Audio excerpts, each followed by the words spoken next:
우리 창세기 3장 15절 같이 보겠습니다. 창세기 3장 15절 같이 우리 한 목소리로 합독하겠습니다. 시작. 내가 너로 여자와 원수가 되게 하고 내 후손도 여자의 후손과 원수가 되게 하리니 여자의 후손은 내 머리를 상하게 할 것이요 너는 그의 발꿈치를 상하게 할 것이니라 하시고. 아멘. 원시복음이라고 하고 너무 잘 아는 이런 본문입니다. 그런데 이 원시복음이고 우리가 그리스도가 성취되고 나서 이 본문을 그 관점에서 해석을 하니까 그런 이야기구나라고 알지만, 사실은 창세기를 전혀 그리스도도 모르는 사람에게 갖다 주고 이 본문을 그냥 쭉 읽으라고 한다면 이게 뭔 말인지, 그리고 이게 무슨 특별한 무슨 구속에 무슨 계획이 있는 건지 전혀 알지 못하는 그런 이야기죠. 그런 상태를 사실 예수님 오셨을 당시에 모든 사람들이 다 살고 있었다. 하나님이 약속하신 구원이라고 하는 개념, 하나님이 말하는 죄라고 하는 개념, 하나님이 말하는 그 구원의 완성이라는 개념 자체를, 그리고 어떻게 그 메시아를 통해서 이룬다고 하는 건지 전혀 세상의 패러다임 속에서 생각을 하고 있지, 하나님이 말하는 그 영적이고 본질적이고 그런 방법에 대해서는 아예 깜깜무소식이라고 보면 됩니다. 전혀 몰랐다고요. 그러니까 예수 그리스도를 통해서 완성되는 그 구속의 현장에서 십자가 달리는 모습을 보면서도 전부 다 이젠 저분은 메시아가 아니구나라고 다 도망갈 정도로. 어떻게 보면 사단이 창세기 3장 15절을 보면서 이런 식으로 메시아 언약이 성취될 거구나 라고 알았을까요? 제가 봤을 땐 몰랐을 것 같아요. 그 누구도, 천사도 몰랐을 것 같아요. 어떤 식으로 하나님께서 하신다는 건지를 잘 몰랐을 겁니다. 그리고 하나님의 아들이 분명히 내려가서 뭔가를 하신다고 가셨는데, 천사들의 입장에서는 이분이 막 대단한 기적을 행하고 막 이렇게 하면 막 천사들도 막 박수치고 막 좋아했을 건데, 이분이 마지막에 허무하게 끌려가서 죽는 모습을 보면서 어쩌자고 저렇게 하실 거지? 천사들도 알 수가 없는 내용이죠. 아마 몰랐을 겁니다. 사단도 아마 그 하나님의 아들을 죽이면서, 하나님의 아들에 대한 인식은 있었죠. 이분이 하나님의 아들이다. 죽이면서 이런 식으로 성취가 된다라는 것을 아마 생각을 전혀 못했지 않았나. 그렇게 생각합니다. 그래서 그리스도를 통해서 이루신 그 구원의 계획이 하나님의 지혜고 사람이 생각지도 못하고 마음에 이르지도 못하는, 전혀 우리가 아예 상상조차 할 수 없었던 그런 놀라움의 요소를 가지고 있다라고 이야기하는 겁니다. 이 원시복음, 프로토 에반겔리움이라고 하는 가장 처음 등장하는 이 복음이 창세기 3장 15절이라고 하는데, 뱀에게 주시는 말씀이죠. 내가 너로 여자와 원수가 되게 하고 내 후손도 여자의 후손과 원수가 되게 하리니 여자의 후손은 내 머리를 상하게 할 것이요 너는 그의 발꿈치를 상하게 할 것이니라. 여자와 그리고 뱀이 원수가 되게 한다. 위에 보면 여자는 뭐라고 이야기했죠? 교회라고 그랬죠. 교회와 그리고 사단이 원수가 되게 하겠다. 그래서 끝까지 적대 세력으로 서로 싸움이 이어지는 거죠. 하지만 뱀을 갖다가 무너뜨린 거는 여자가 무너뜨리는 게 아니고 여자의 후손이 뱀을 무너뜨리는 거죠. 그래서 여자와 뱀이 사실은 대꾸법으로 생각한다면, 너로 여자와 원수가 되게 하고 네 후손도 여자의 후손과 원수가 되게 하리니 여자의 후손은 네 후손의 머리를 상하게 할 것이요, 이렇게 해야지 맞는 거잖아요. 근데 결국에는 여자의 후손이 뱀의 후손이 아니고 갑자기 이렇게 이 대각선으로 올라가는 거죠. 뱀의 머리를 상하게 하고 뱀은 여자의 후손의 발꿈치를 상하게 할 거다. 갑자기 여자가 빠지고 뱀의 후손이 빠져버리죠. 그래서 진짜 싸움은 여자의 후손과 뱀을 통해서 절정을 이루는 것들을 보여주고 있는 겁니다. 사실은 그냥 논리적으로 생각한다면 뭔가 아구가 안 맞는데, 그래서 이렇게 좀 뭔가 아구가 안 맞고 이상한 거는 구속 역사적으로 사실은 생각을 해봐야 되는 거라니까요. 그래서 여자의 후손, 그리고 뱀의 후손은 누굴까요? 뱀의 후손, 요한복음 8장 44절에 너희는 너희 아비 마귀에게서 났으니 너희 아버지의 욕심을 따라 너희도 욕심을 행하느니라 라고 이야기를 하죠. 그 바리새인들을 보고 이야기를 한 건데, 뱀의 후손은 뱀처럼 욕심을 행한다라고 이야기를 합니다. 거짓의 아비고 살인 이야기를 하지만 욕심을 행한다. 결국에 뱀의 후손이라고 하는 것은 뭘 기준으로 보면 알 수 있냐면 자기의 욕심을 이루려고 하는 것이 뱀의 후손이에요.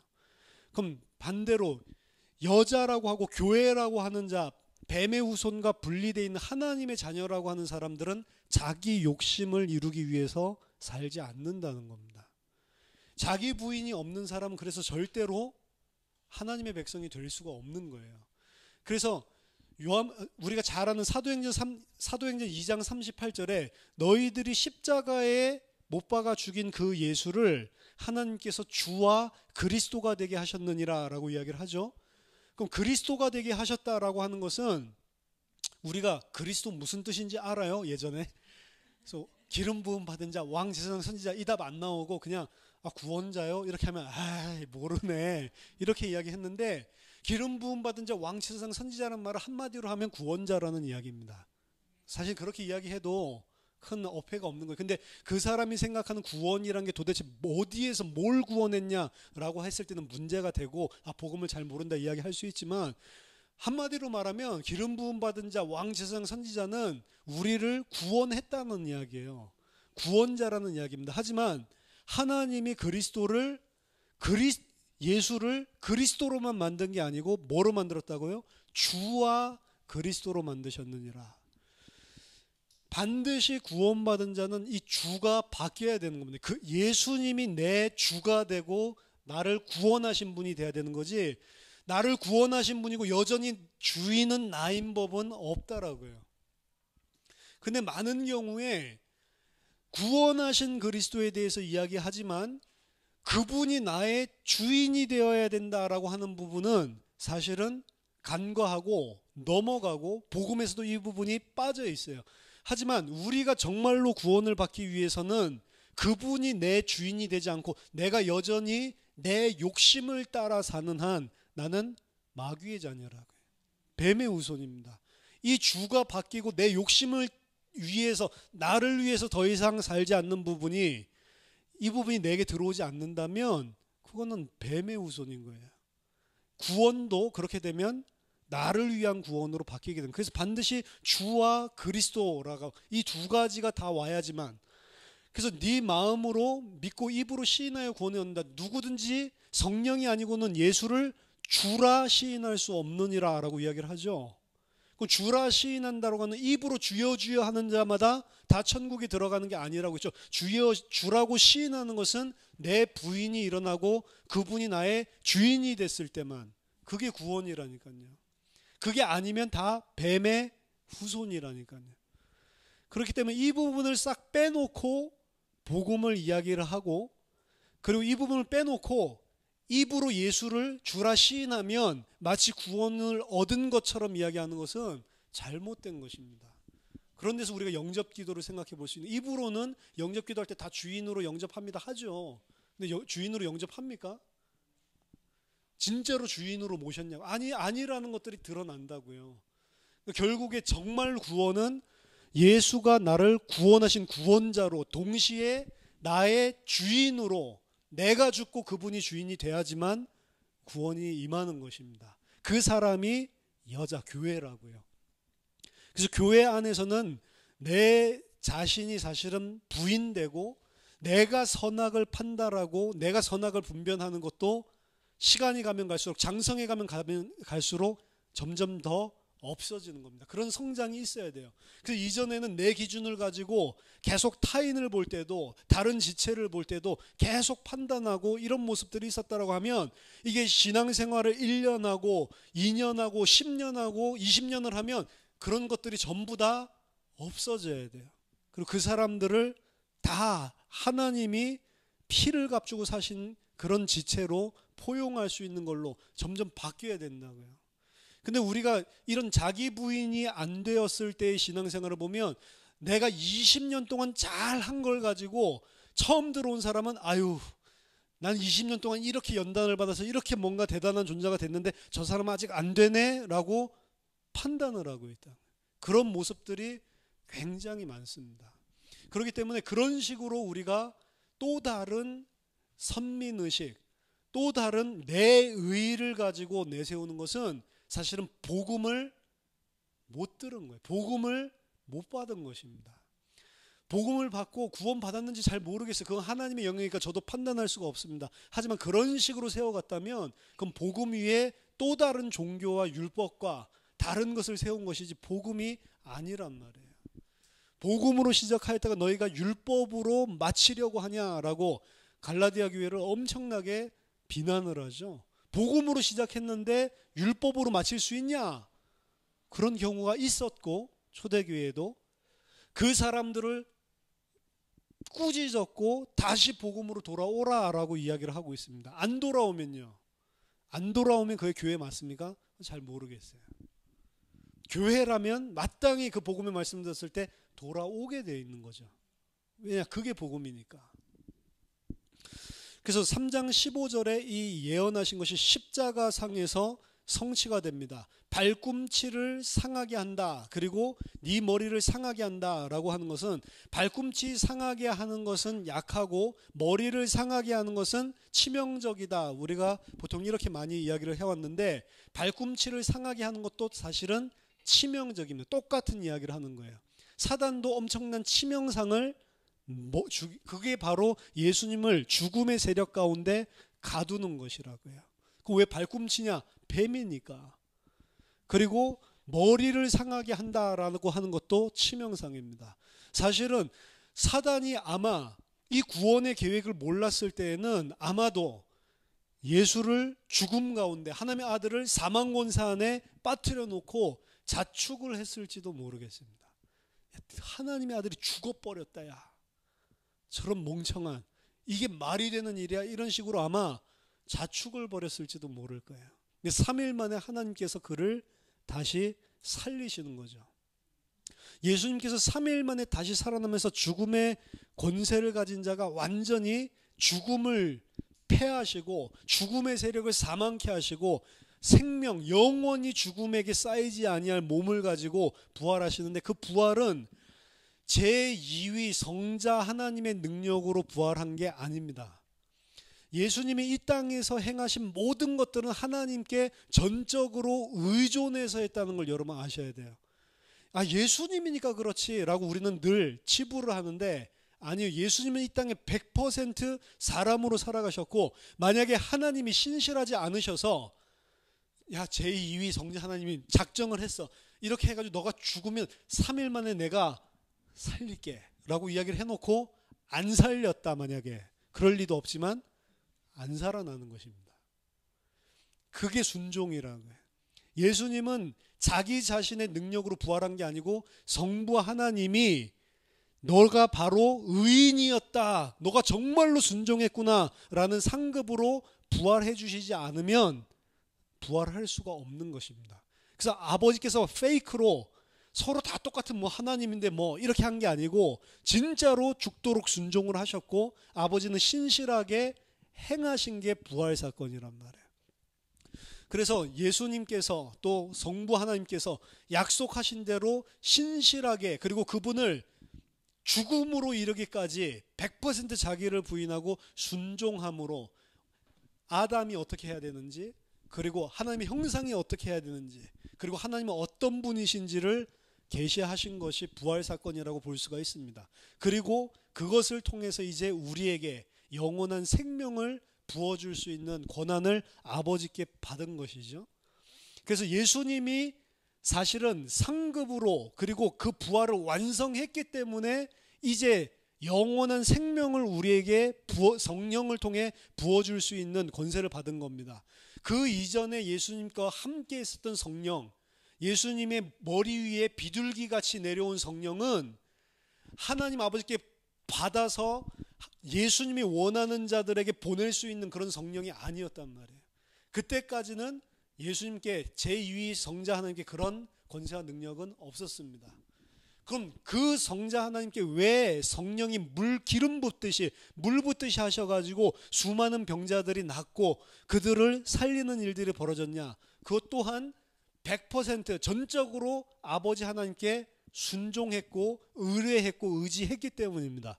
그래서 예수님은 이 땅에서 기도의 삶을 사시고 내가 원하는 삶을 사는 게 아니고 아버지의 뜻만 행한다라고 줄기차게 이야기를 하시고 아버지께서 원하시는 것만 하시는 거예요. 원하시는 대로. 그게 원래 사람이어야 돼요. 근데 우리가 그걸 못하잖아요. 복음은 굿뉴스라고 하는 게 지금도 우리는 그 구원이 완성됐지만 그걸 이루지 못하면 성령이 우리 안에 와 계시다라고 하는데도 우리는 못한다고요. 근데 가장 좋은 굿뉴스는 뭐냐면 그 한 사람이 그 철저한 순종을 완성시켰기 때문에 누구든지 그를 믿는 자에게는 그분이 행하신 그 의를 그 안에서 연합하게 함으로 전가시켜주게 된다는 게 이 복음의 핵심입니다. 우리가 완전하게 되는 게 아니에요. 그분이 완전하기 때문에 그분 안에 속한 믿음으로 그분 안에 연합된 자는 그분이 행하신 것을 그들도 다 행했다라고 하나님이 봐주시기로 한 거예요. 그걸 보고 칭의라고 합니다.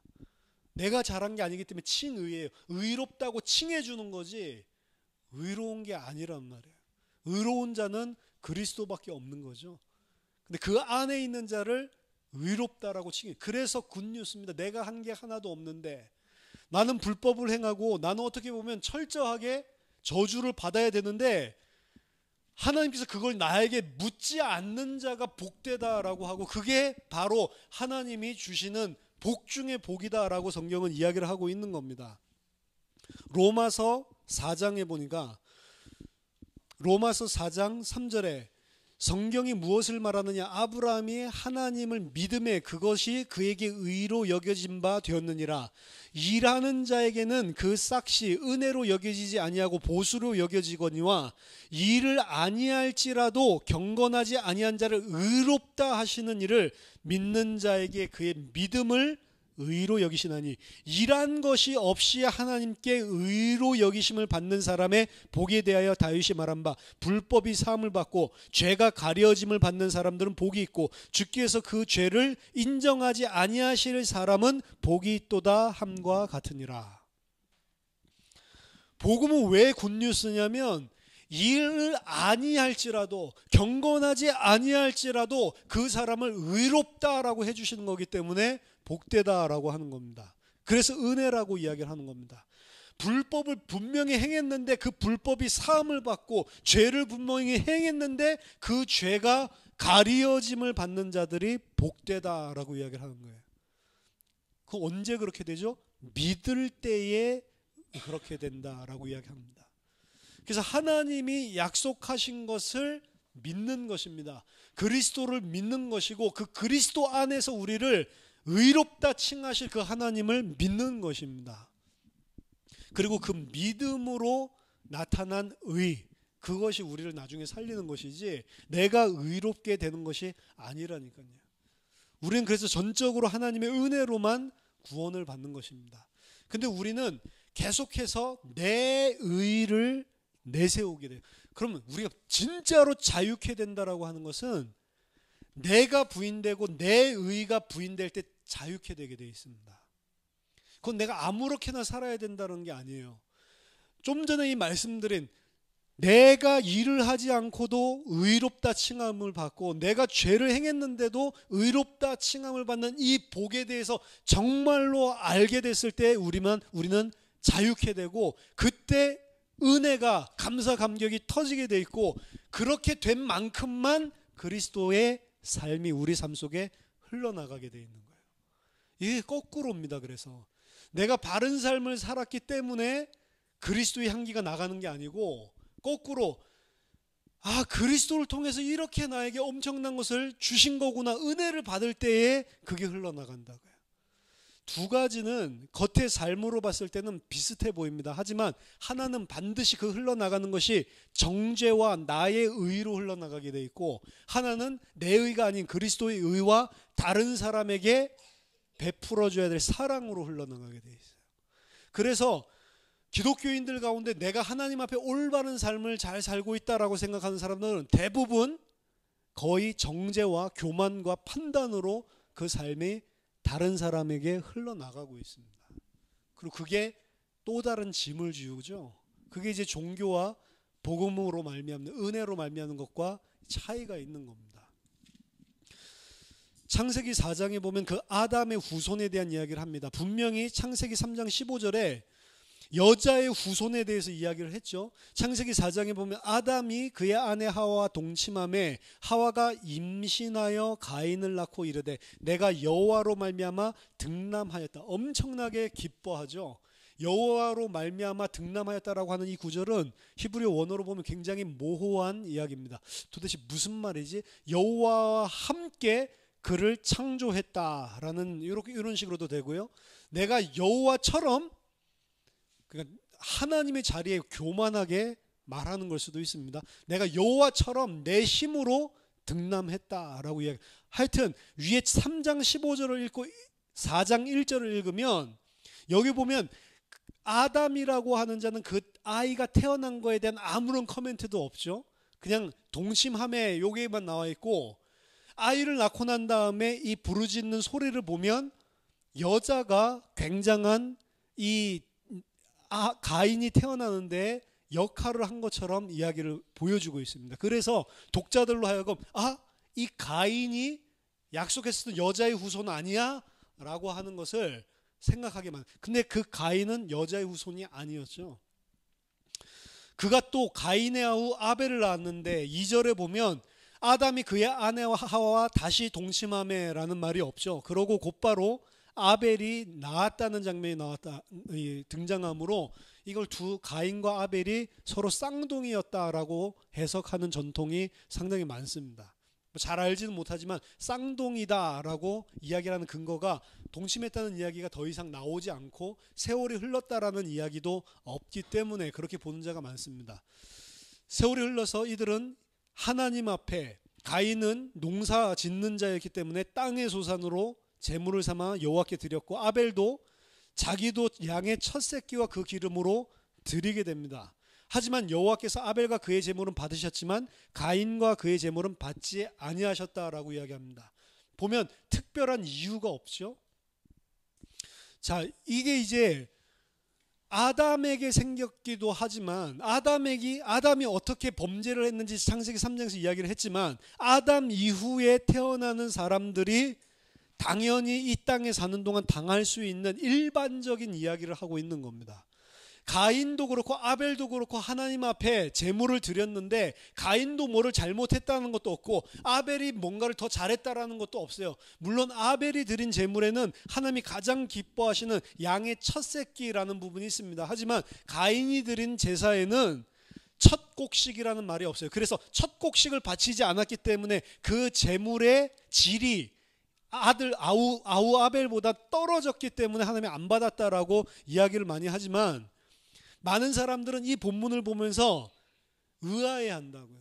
성경의 본문은 의아하게 여기도록 지금 써져 있는 겁니다. 그 말은 뭐냐면 왜 하나님이 가인과 그 제물은 받지 않았지라는 질문을 던지게끔 일부러 쓰고 있는 거라고요.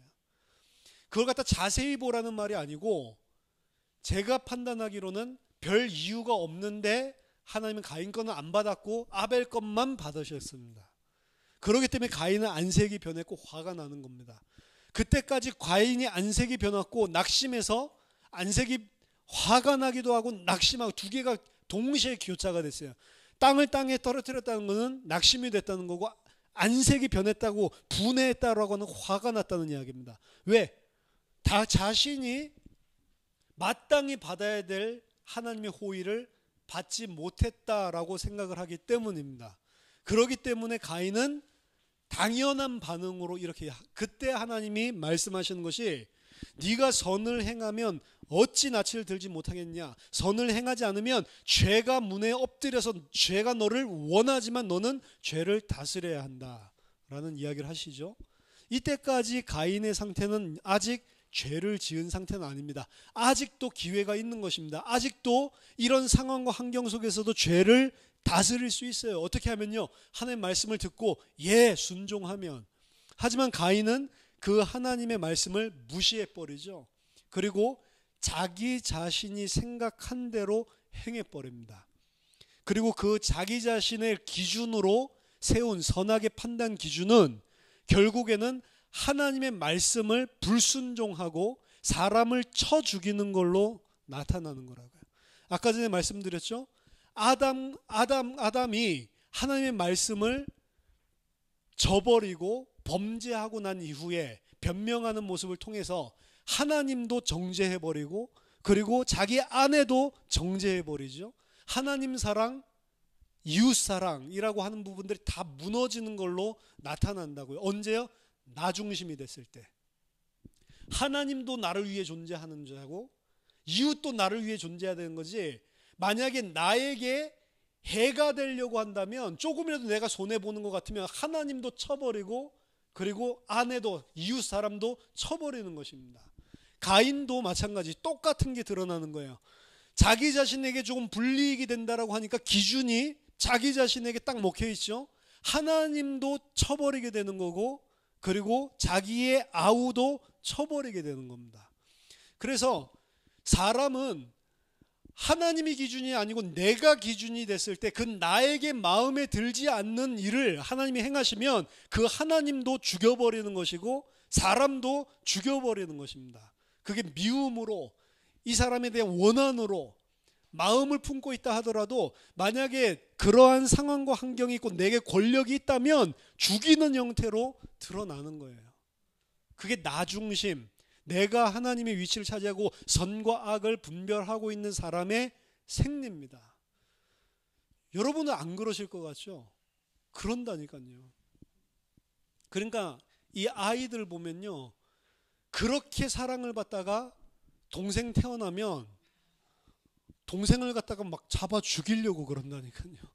막 비닐봉지를 씌우려고 그런다니까. 없을 때. 이래가지고 무슨 동생이 뭐 우유 먹고 있으면 엄마만 없으면 우유 뺏고 자기 손가락 집어넣고 있고. 그게 이 형제들 사이에 있거든, 이게 우리가 늘 보는 거예요. 얼마나 우리가 자기중심적인지를. 자기에게 주는 사랑을 뺏긴다고 한다면 견딜 수가 없는 것입니다. 우리 딸도 어렸을 때 우리 동생 한 명 더 있으면 좋겠지라고 하면 절대로 안 된대요. 이미 그걸 다 알고 있어요. 근데 지금은 왜 동생 안 낳았냐고 난리를 칩니다. 왜 그러죠? 놀 사람 없으니까. 기준이 전부 누구예요? 나라니까요, 나. 그렇죠? 우리 인간은 그런 존재라고요. 그런 존재인데 만약에 그런 존재가 모든 것을 다 좌지우지할 수 있는 권력과 힘을 가지고 있다고 생각을 해보세요. 그런 힘을 가진 사람들이 나타났을 때 나머지 사람들 죽건 말건 상관이 없는, 다 짓밟아 죽여버리고 내가 원하는 걸 취하는, 그게 지금 세상이라니까요. 그리고 그렇게 해야지 살아남는다고 세상에서는 가르치는 거잖아요. 가인과 아벨의 경우인 것처럼 자기 자신이 기준이 돼서 살아가는 사람에게 하나님도 필요 없고 사람도 필요 없고 이것들이 다 나의 적인 것처럼 느껴지는 것처럼 살아가는 게 가인 이야기가 아니고 우리들 이야기를 하고 있는 겁니다. 그리고 그 가인은 아무 죄 없는 의인인 아벨을 쳐 죽인다고요. 왜냐? 나에게 방해가 된다고 생각하기 때문에. 사실은 나에게 방해가 되는 것이 아니죠. 창세기 4장에서 나온 것은 어떤 한 예를 이야기하는 것이 아니고 우리들에게 이제 이 땅, 저주받아 버린 땅, 하나님과 단절된 이 세상에 우리에게 날마다 일어나는 일을 한 에피소드를 통해서 이야기하고 있는 지혜 문학의 하나라고 많은 사람들이 보는 겁니다. 성경학자들이. 그럼 이것은 가인과 아벨의 한 예를 들어서 우리에게 이제 일상생활 속에서 일어날 수 있는 일을 이야기하는 거예요. 하나님이 살아계시는데 어떻게 이런 일이 일어날 수가 있어? 라고 하는 억울한 상황, 그런 것들이 생겼을 때 우리는 하나님도 죽여버리고 싶은 거고, 그리고 그것 때문에 나에게 피해가 됐고 나보다 좀 더 잘 나간다고 생각하는 사람도 죽여버리고 싶은 겁니다. 왜 나를 이렇게 생기게 하셨어? 좀 예쁜 거 보면 저거 죽여버려야지 라고 하는 왜 나 이 꼼보가 되게 하셨어요? 이렇게 하는 거라니까요. 그래서 그 상황을 준 하나님도 원망을 하고, 그리고 저 예쁜 년도 잡아 죽여야지 라고 하는 게 늘 솟아나오는 겁니다. 그 예쁜 여자들은 항상 더 예쁜 사람과 안 다니고 못생긴 무수리 같은 사람이랑 항상 다니죠. 항상 예쁜 여자 옆에 이상한 애들이 있다고요. 그래서 미팅을 나가면 항상 남자들이 자기만 바라보게 만들어. 자기 옆에는 다 무술이니까. 그렇죠? 예쁜 사람이 예쁜 사람이랑 같이 잘 다니는 법이 없어요. 그럼 그 무술이는 그런 것들을 당할 때마다 전년 죽여야지 이러고 있고, 얘는 거기에서 거봐 내가 예쁘지 내가 최고야 이러고 있고. 미국에 있을 때 워싱턴에 정말로 예쁜 사람이 있어요. 그 집안은 정말로 예뻐요. 다 예쁜데 어느 정도로 그 사상이 강하냐면, 레스토랑에 들어가면 여자들 얼굴을 쫙 다 쳐다본대요. 그래서 자기보다 조금이라도 좀 예쁠 것 같은 사람 있으면 나가버린대요. 무조건 자기보다 다 못생긴 사람들만 있는데 딱 들어가서 주목을 쫙 받아야 그렇지. 그건 좀 심한 케이스를 이야기하고 극단적인 케이스를 이야기한 거지만, 우리는 세상에 살면서 내 중심이 됐기 때문에 이런 식으로 반응을 하고 이런 식으로 살아간다고요. 그게 이웃과의 관계에서 드러나고, 그게 궁극적으로 근본적으로는 하나님과의 관계에서 드러나는 겁니다. 하나님이 살아계시면 어떻게 나에게 이렇게 할 수 있어? 내가 이렇게 잘했는데. 내 의를 내세우고 내 의와 내 선악 판단을 기준으로 하나님을 내가 평가하는 거죠. 당신이 하나님이라면 이렇게 하면 안 돼. 내 죄물 받아야지. 근데 성경은 오늘 분명히 이야기합니다. 뭘 잘했고 못했고가 아니고, 하나님은 가인도 받지 않으시고 하나님은 그의 재물도 받지 않으셨다라고 하는 히브리어를 보면, 직접 목적으로 나타나는 에트를 2번 써가지고 가인도 거부를 하셨고 그의 재물도 보지 않으셨다라는 걸 분명히 하고 있습니다. 왜 그렇습니까? 하나님은 그것을 통해서 우리를 드러내고 계시는 겁니다. 정말 하나님의 택함을 받았던 자라면 하나님께서 그것을 통해서, 그럼에도 불구하고 너는 죄를 다스리고 너는 선을 행해야 된다, 하나님의 백성이라면 그 말에 분명히 수긍할 수는 없지만 순종을 하는 것입니다. 근데 가인은 하나님의 백성이 아니었어요. 뱀의 후손이었고, 여자의 후손이 아니라 뱀의 후손이었던 것이 드러나는 겁니다. 그 액션을 통해서. 하나님의 말씀을 전혀 무시하고 내 기준으로 그 아벨을 잡아 죽인 것입니다. 아벨의 경우는 굉장히 황당한 케이스죠. 분명히 자기는 아무것도 잘못하는 것이 없는데 하나님 앞에 예물을 드리고 예물 그냥 드리고 그걸로 끝이요. 아벨이라고 하는 사람에 대한 설명도 별로 나오지 않습니다. 분명히 가인이라고 하는 인물이 태어났을 때는 내가 여호와로 말미암아 득남하였다라고 하는 그 이름의 유래에 대해서 설명을 하고 있는데, 아벨이 태어났을 때는 왜 아벨이라고 이름 지었는지 나오지도 않아요. 그리고 그 아벨이라는 이름은 헤벨, 헛되면 헛되니 모든 것이 헛되다라고 하는 헤벨, 똑같은 거라죠. 하벨입니다.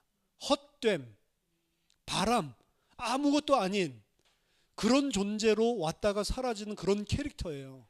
그런데 그 아벨은 아무것도 아니지만 그 죄인, 자기 중심으로 판단을 하고 자기 중심으로 선악을 정하고 있는 그 자에 의해서, 말하자면 뱀의 후손에 의해서 죽임을 당하고 아무것도 아닌 존재처럼 사라져버리는 헛된 존재인 것처럼 보이지만, 하나님께서는 그 헛된 죽음으로 끝나게 하지 않고 아벨 대신 씨를 주셨다라고 이야기를 합니다.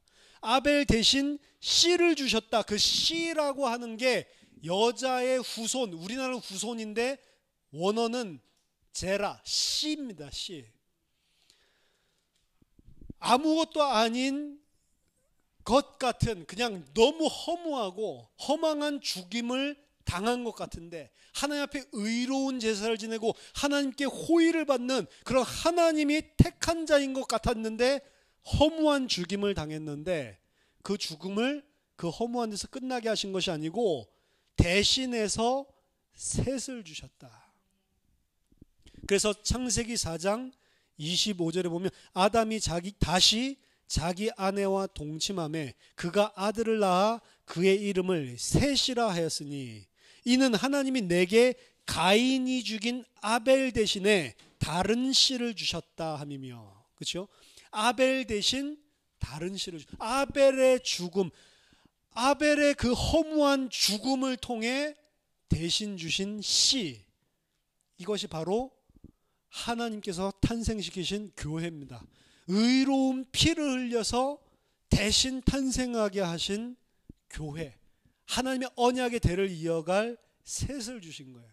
그래서 이제 전 세계의 계보는 두 개로 극명하게 나뉘게 됩니다. 뱀의 후손을 상징하는 가인 계열과 아벨의 죽음을 통해 하나님의 백성으로 씨를 주신 교회의 계보로 나뉘어지게 되는 거죠. 그래서 이때부터 아벨의 계보와 가인의 계보가 나뉘어지게 되는 겁니다.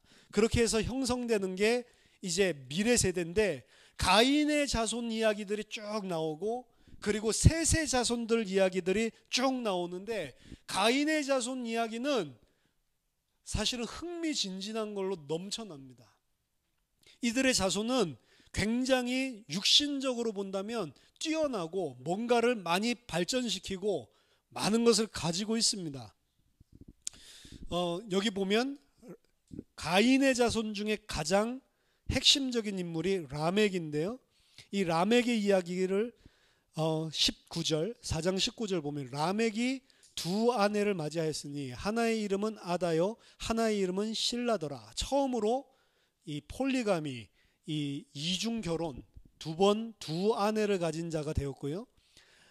아다는 야발을 낳았으니 그는 장막에 거주하며 가축을 치는 자의 조상이 되었고, 벌써 가축을 전문적으로 치고 목축을 하는 이런 것들이 가인 자손에서 발전을 하게 됩니다. 아마 이렇게 표현을 한 것은 아벨이 양을 치는 것과 뭔가 다른 것이지 않았을까라고 생각을 해봅니다. 아벨이 양 치는 수준과 다른 것이었죠. 그렇기 때문에 이는 장막을 치고 다니고 그리고 곳곳마다 아마 유목 생활을 했었던 조상이 아닐까라고 생각을 하고 있습니다. 그의 아우의 이름은 유발이니 그는 수금과 퉁소를 잡는 모든 자의 조상이 되었으며, 이 사람들은 음악과 문화도 발전하죠. 수금과 퉁소 이런 음악, 이 장르를 발전시킨 조상이 가인의 자손, 그것도 라멕에게서 나오게 되는 거고, 실라는 두발 가인을 낳았으니 그는 구리와 쇠로 여러 가지 기구를 만드는 자요. 두발 가인의 누이는 나아마였더라. 아마 나아마라고 하는 자는 어떤 여자인지 모르겠지만 이 여자도 당대에 되게 유명한 사람이었던 것 같아요. 그러니까 따로 그 두발 가인, 그 두발 가인은 이렇게 쇠로 이렇게 청동으로 갖가지 날카로운 기계들을 만드는 그런 유명한 사람인데 그 누이는 이런 사람이다라고, 그 누이야 이렇게 볼 정도로, 그러니까 이 안에 문화, 기술 이런 것들이 엄청나게 문명이 발달한 것이 가인의 후손들 이야기죠. 그러니까 이 대단한 것입니다. 라멕은 그 아내들에게 시를 지어줬는데요. 아다와 실라여 내 목소리를 들으라. 라멕의 아내들여 내 말을 들으라. 나의 상처로 말미암아 내가 사람을 죽였고 나의 상함으로 말미암아 소년을 죽였도다. 가인을 위하여는 벌이 7배일진데 라멕을 위하여는 벌이 77배이리로다. 하나님을 모욕하는 이런 노래를 부릅니다. 창상을, 자기를 상처 입힌 자들을, 소년을 죽였다라는 것을, 이제 가인은 죽이고 나서 그나마 죄책감이 있었고 그것을 숨겼고 하나님 앞에 두려워 떨었는데 이제는 그것을 자랑합니다. 내가 소년을 잡아 죽였다. 나를 갖다 감히 건드려? 나를 상처 준 그를 내가 죽였다라는 것을 노래 부르고 있고, 하나님이 가인을 용서해 주죠. 가인, 만약 이 너를 갖다가 잡아 죽인 자는 내가 7배로 벌을 주겠다라고 하는 것을 빗대서 비아냥거리면서, 만약 너희들이 나 죽이면 여호와께서 너희를 77배 벌할 거야. 그러니까 나 건들지 마라는 식으로 노래를 지어서 만들고 있는 이런 수준입니다. 이게 가인의 아까 전에 말했었던 이런 상황이 생겼을 때 내가 기준이 되고 내가 모든 선악의 판단이 되고 내가 생각하는 대로 행해서 하나님도 죽이고 사람도 죽이는 그런 것들이 결정적으로 가인의 자손들에게 계속 흘러들어오고 있는 거예요. 이들은 가인에게 준 하나님의 저주를 보면 땅이 너에게 효력을 발휘하지 않기 때문에 너는 땅을 유리하고 방황하는 자가 되리라 라고 이야기를 했는데 실제로 나타난 가인의 삶을 보면 유리하고 방황하는 게 아니고 이 땅에서 너무너무 잘 되고 있죠. 그럼 왜 이 땅에서 잘 안 된다라고 하나님은 너는 그 땅에 살지 못해. 땅이 너에게 저주를 바라고 너는 땅을 피하고 유리하고 너는 이 땅에 살지 못해라고 했는데 이 땅에 보니까 너무 잘 살잖아요. 그럼 그 땅을 피하고 유리하고 도망다닌다는 그 땅은 무슨 땅이고 이 땅에서 잘 되고 있는 이 땅은 무슨 땅입니까? 가인을 위하여 예비된 하나님의 새 하늘과 새 땅은 없다라는 이야기입니다. 하지만 반대로 가인과 아벨은 가인의 후손들은 이 땅에서는 오히려 문명을 발전시키고 그리고 이 땅에서는 오히려 더 떵떵거리고 잘 살고 폭력적으로 힘도 권력도 강해가지고 이런 식으로 사람을 죽여도 건드리지 못하는 이 땅에서의 모든 것을 제국을 완성하고 문명을 완성하고 모든 부러운 것을 이 땅에 다 가지고 있는 거예요. 하지만 너는 반드시 그 땅에 살지 못하고 유리하며 방황하고 피하는 존재가 될 거다라고 이야기. 이 사람들 절대로 하나님의 백성을 위해서 예비해 놓으신 그 땅에는 못 들어가는 것입니다. 반대로 아벨 대신 주신 셋의 후손들의 모습을 보면 아무것도 없어요. 그냥 몇 살 때 자기 모양 닮은 아들을 낳았고 그리고 몇 년을 살면서 그냥 아들들을 계속 낳고 향수하고 죽었더라. 전부 다 보면 아주 심플하고 아무런 이야기들이 등장하지 않습니다. 하지만 가인의 후손과 그리고 셋의 후손들의 이 모습은 이미 시작부터 다릅니다. 가인의 후손의 시작은 창세기 4장 16절에 가인이 여호와 앞을 떠나서 어디로 갑니까? 에덴 동쪽 놋 땅에 거주하더니 에덴의 동쪽으로 쫓겨나죠. 동쪽으로 들어왔다가 동쪽으로 쫓겨나는 거죠. 에덴 동산에서 동쪽으로 쫓겨나고 동쪽으로 쫓겨날수록 뭐에 가까워지냐면 바벨론 땅에 가까워집니다. 그래서 창세기와 오경에서 동쪽으로 가면 갈수록 점점 약속의 땅에서 멀어지는 거예요. 에덴 동산에 있었던 아담과 하와가 동쪽 땅으로 쫓겨났는데 거기에서 더 동쪽으로 쫓겨나면서 시작되는 게 가인이라고요. 가인에게는 에덴에 들어올 땅이 없다라고 이야기하는 거예요. 가인 족속은 절대로 에덴에 못 들어오게 되어 있습니다. 그 땅은 그들을 위해서 준비된 땅이 아니기 때문에. 하지만 셋의 후손들은 창세기 4장 26절에 셋도 아들을 낳고 그의 이름을 에노스라 하였으며 그때 사람들이 비로소 여호와의 이름을 불렀더라. 여호와라고 하는 이름은 언약이 강조될 때 나오는 하나님의 이름이에요. 엘로힘이라고 하는 건 전능하고 창조주고 절대적인 하나님을 설명할 때 나오는 이름이고 여호와라고 하는 이 이름은 언약적인 관계, 그 백성과 하나님과 그 백성과의 관계를 설명할 때 나오는 이름입니다. 그래서 이전에 있었던 학자들은 엘로힘 문서와 야훼 문서로 제2 문서와 이 문서로 나눠버렸어요. 성경을 하나님이라고 쓴 것들과 여호와라고 쓴 것들을 문서를 전부 다 짜게 가지고 나눴다고. 왜냐? 여호와라고 썼을 때의 내용은 엘로힘이라고 썼을 때의 내용과 보니까 사뭇 문체도 다르고 내용도 다른 거예요. 근데 지금은 어떻게 하는지 아세요? 엘로힘, 이게 다른 문서가 아니고 엘로힘이라고 썼을 때는 절대 주권적인 초월적인 하나님, 능력의 하나님을 이야기할 때는 엘로힘이라는 단어를 쓰지만 여호와라는 이름을 쓸 때는 그 백성과의 언약적인 관계를 설명할 때 쓰는 단어라고. 그렇기 때문에 그 안에 내용이 저자가 달라서 다른 게 아니고 여호와를 쓸 때는 언약적인 내용들이 나올 수밖에 없고 문체와 스타일과 내용 자체가 달라지는 것이다 라고 지금은 보고 있습니다. 문학적으로 셋의 후손들을 이야기할 때 비로소 여호와라는 이름이 나오기 시작합니다. 언약적인 관계가 에덴 동산 밖에서 체결되는 거죠. 아담이 에덴 동산에 있을 때 여호와 하나님이 처음 등장하죠. 창세기 2장에서.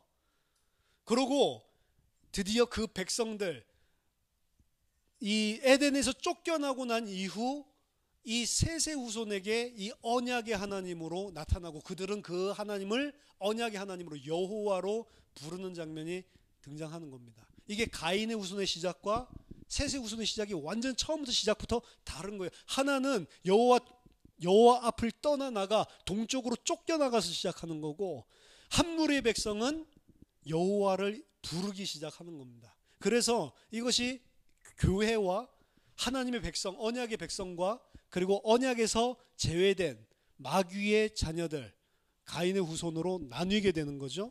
근데 그 하나님의 백성의 삶은 너무나 단순하다는 거죠. 셋은 105세에 7절에 6절에 에노스를 낳았고, 에노스를 낳은 후 807년을 지내며 자녀들을 낳았으며 그는 912세를 살고 죽었더라. 에노스는 90세에 게난을 낳고, 게난을 낳은 후 850년을 지내며 자녀들을 낳았으며 그는 905세를 살고 죽었더라. 계속 이 이야기밖에 없는 거예요. 그러다가 마침내 하나 나온 사람이 에녹이라고 하는 사람입니다. 에녹은 유일하게 설명이 나와 있는데, 에녹은 65세에 무드셀라를 낳았고 21절, 무드셀라를 낳은 후 300년을 하나님과 동행하며 자녀를 낳았으며 그는 365세를 살았더라. 에녹이 하나님과 동행하더니 하나님이 그를 데려가심으로 세상에 있지 아니하였더라. 이게 뭐 무슨 의미인지 잘 모르겠지만 세상에 있지 아니하였다, UFO가 와서 데리고 갔다, 뭐 이렇게 이야기하는 사람들도 있지만, 에녹이 라멕이 가인 자손의 대표이듯이 에녹이 이 셋의 후손의 대표로 보여주고 있는, 뭘 하고 있냐, 여호와 하나님과 동행했다라고 하는 게 유일한 거예요. 이 하나님의 백성의 사람들은 하나님과 동행하는 삶을 살았다라는 걸로 그냥 간단하게 표현을 하고 있습니다. 이 사람들이 문명을 발전시킨다든지 이 땅에서 엄청난 문화, 엄청난 음악 이런 것들을 가졌다는 것은 단 하나도 드러나지 않고 그냥 아들 낳고 몇 살까지 아들 낳으면서 살았고 그게 전부라면, 그러면서 단 하나 딱 나오는 게 여호와의 이름을 불렀고 여호와 하나님과 동행했다라고 하는 게 전부답니다. 너무 심플하죠? 아무것도 아닌 것 같죠? 그러니까 이 하나님의 백성들이 창세기 6장에 가니까 아무것도 아닌 것 같은 이 사람들이 문명이 발달한 가인 후손들을 쳐다보니까 눈이 뒤집히는 시간표가 오는 거예요. 우리 지금 이 셋의 후손들 딸들은 맨날 먹고 애 낳고 그냥 펑퍼짐하게 퍼져가지고 이러고 있는데, 가인 후손들은 날카로운 빗을 만들어가지고 쫙쫙 뱉고 다니고, 그렇죠? 최고의 화장품 향수 뿌리고 다니고 막 섹시하게 옷 입고 다니니까, 와, 이게 뭐야 이거. 맨날 집에 들어오면 애 낳고 800살 살다가 죽고, 저쪽에 보면 너무 흥미진진한 이 문명들이 막 발전을 하는 거죠. 그거 쳐다보니까 눈이 뒤집히는 겁니다. 그래서 하나님의 백성들이 여호와 하나님과 동행하고 여호와 하나님의 이름을 부르고 여기에 흥미를 놓쳐버리고 문명과 이 세상에 잘 먹고 잘 사는 그 세상 육신의 번영, 문화, 문명 이런 것들을 쳐다보고 그쪽으로 쏠리기 시작을 했다고요. 이게 홍수 심판의 배경이고, 예수님이 분명히 말했습니다. 마지막 때에 그때랑 똑같이 될 것이다. 오늘날 교회가 번영신학에 관심을 가지고 우리가 높은 곳에 이르러 가지고 하나님의 영광을 나타내야 된다는 고지론이 성행을 하고, 오늘날 교회가 육신적인 성공을 하나님이 함께 하시는 증거인 양 그걸 증거로 내세우고, 이게 언제 일어난 일이에요? 창세기 6장에 일어난 일이라고요. 그리고 말세 때 분명히 그렇게 된다라고 이야기를 했습니다. 그리고 그런 가르침이 횡행을 하고 있고요. 지금 말세 지말입니다. 그래서 끝이라고 볼 수가 있어요. 그것 때문에 심판이 임하는 거라고요. 그것 때문에 심판이면 이들이 악하고 포악하고 이렇게 이야기를 하지만 예수님은 한마디로 이렇게 표현했습니다. 그때 노아의 심판이 있을 때 그들은 장가가고 시집가고 사업하고 이러고 있었다. 그럼 그 악하다라고 하는 게 우리가 생각하는 선악의 기준으로 윤리 도덕적으로 악한 게 아니에요. 이 사람들은 전부 자기 중심, 세상 중심, 이 땅 중심, 육신 중심으로 아주 세련되고 멋있고 행복한 삶을 추구하면서 살고 있었다고요. 그런데 그게 하나님 보시기에 악한 거라고. 죄가 관영한 거라고요. 죄가 관영하고 막 폭력이 가득하고 이렇게 하니까 우리는 막 그때는 막 진짜 막 이 매드맥스 보면은 전부 다 막 보이면은 막 때려 죽이고 막 이런 것처럼 아 그런 세상이 되겠구나라고 생각을 하지만 사실은 이때는 오히려 더 화려하고 세련되고 신사적이고 이런 사회고 굉장히 부유하고 아무것도 필요한 게 없는 것만큼 굉장히 좋은 세상일 가능성이 높다는 거죠. 그리고 우리가 일어날 말세도 마찬가지입니다. 환난과 핍박이 오기도 하지만 음녀의 속임수도 있다고요. 음녀는 이 땅에서 번영하게 만들고 이 땅에서 잘 살게 만들어주면서 뭘 잊게 만들어요? 하늘을 잊게 만들어온다고요. 그 유혹이 너무나 커서 많은 교회도 거기에 속아 넘어가고 많은 교회가 바벨론 거짓 교회들이 그러한 가르침을 가지고 사람들을 속인다라고 되어 있습니다. 지금 이 시대인 것 같아요. 그게 너무나 많은 교회가 거짓 복음을 그리고 세상 것, 땅의 것을 하나님의 축복인 것처럼 그리고 거기에 넘어가고 있죠. 어떻게 보면 말세가 되면 될수록 더 이상 진리의 말씀이 선포되지 아니하고 그러한 바벨론 거짓 교회로 가득 차게 될 것입니다. 거짓 교회로 가득 차게 되고 그것이 진리인 줄 알고 그것이 잘 믿는 것인 줄 알고 그렇게 살고 있을 겁니다. 그러다가 마지막 심판 때가 오는 것이죠. 노아의 때랑 똑같다라고 이야기했습니다. 무서운 것은 노아 때 구원받은 사람이 8명이죠. 이와 같이 마지막 주님이 재림하실 때 그때에도 믿는 자가 거의 없음을 성경은 이야기를 하고 있다.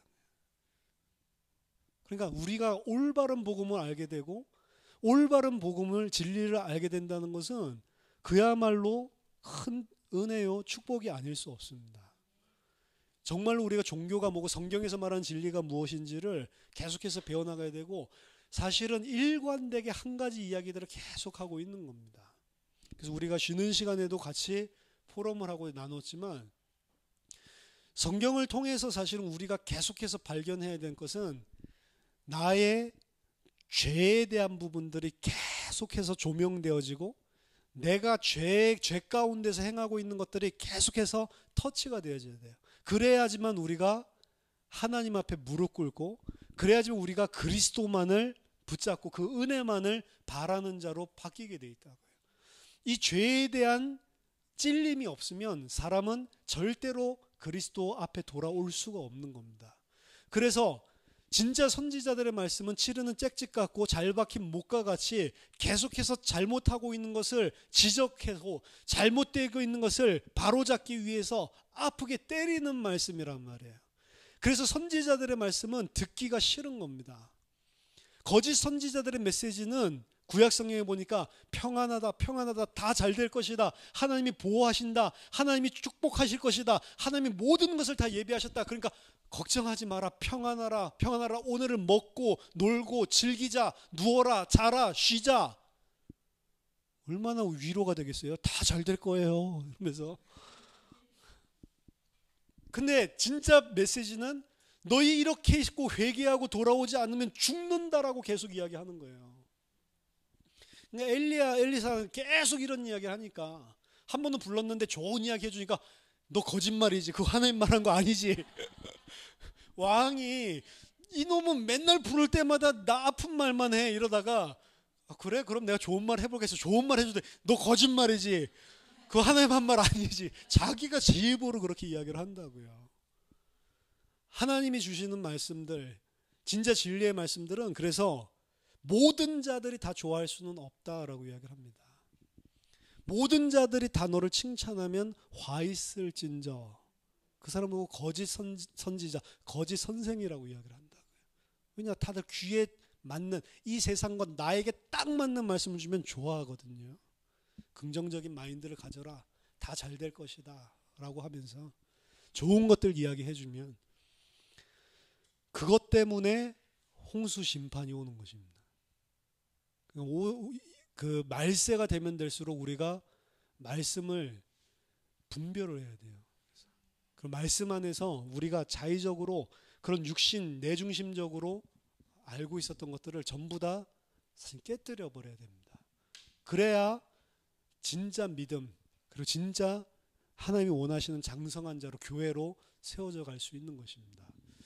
그래서 저와 여러분들이 오늘 가인의 죄에서부터 이렇게 흘러나온 가인의 죄, 창세기 3장의 타락에서부터 가인의 죄, 그리고 창세기 6장의 이 홍수 심판에 이르기까지 죄는 점점 우리를 장악을 해나가는데, 그 장악해나가는 기준을 보면은 전부 다 하나님의 말씀이 아닌 내 육신적인 기준 때문에 이게 다 생기는 것을 보여주고 있어요.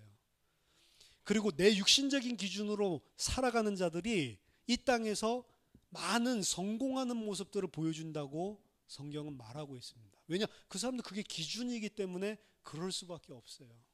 어떻게 보면 우리가 하나님의 말씀 앞에 정직하게 살면 손해봐야 될 때도 있습니다. 정직하게 살아야 되니까.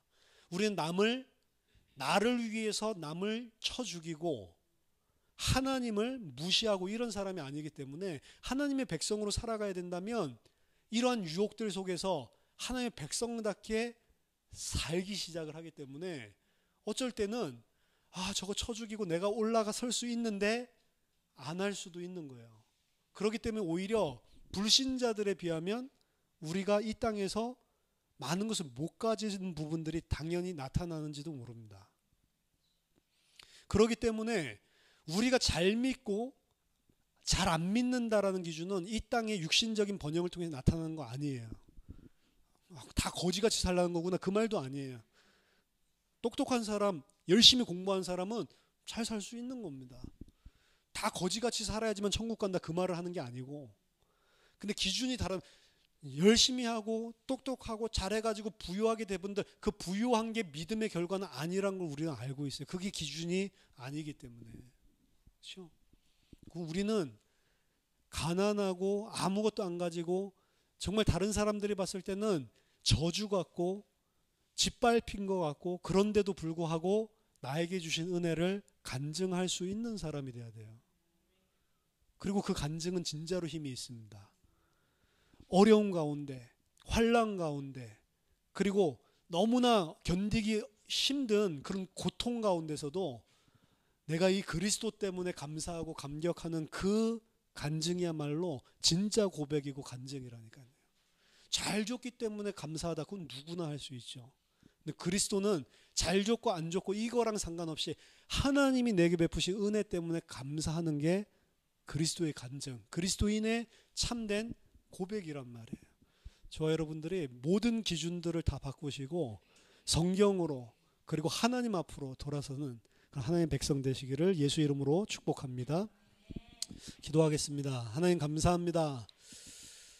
창세기를 통해서 정말로 저희들이 죄가 무엇인지를 알게 하시고, 하나님 날마다 하나님 내 죄 때문에 하나님 앞에 무릎 꿇고 그리스도의 은혜를 구할 수밖에 없는 하나님의 성도로 하나님 이 땅 살아갈 수 있도록 주님께서 우리를 붙들어 주시고, 하나님 나의 부족함과 연약함에도 불구하고 하나님께서 나를 사랑하셔서 하나님 영원한 구원 생명 주신 것에 감사 감격해서 하나님 하루를 살아도 그리스도의 그 은혜 속에서 하나님 감사하며 하나님께 영광 돌리는 참된 하나님의 백성으로 살아갈 수 있도록 주님 성령으로 인도해 주시옵소서. 진리가 사라져버리고 육신이 난무하는 이때에 하나님 성경에서 가르치고 성경에서 보여주고 있는 정확한 진리를 우리가 깨닫게 하시고 알게 하셔서 정말 하나님께만 영광 돌리는 교회로 잘 성장할 수 있도록 주님께서 함께하여 주시옵소서. 예수 그리스도 이름으로 기도하옵나이다.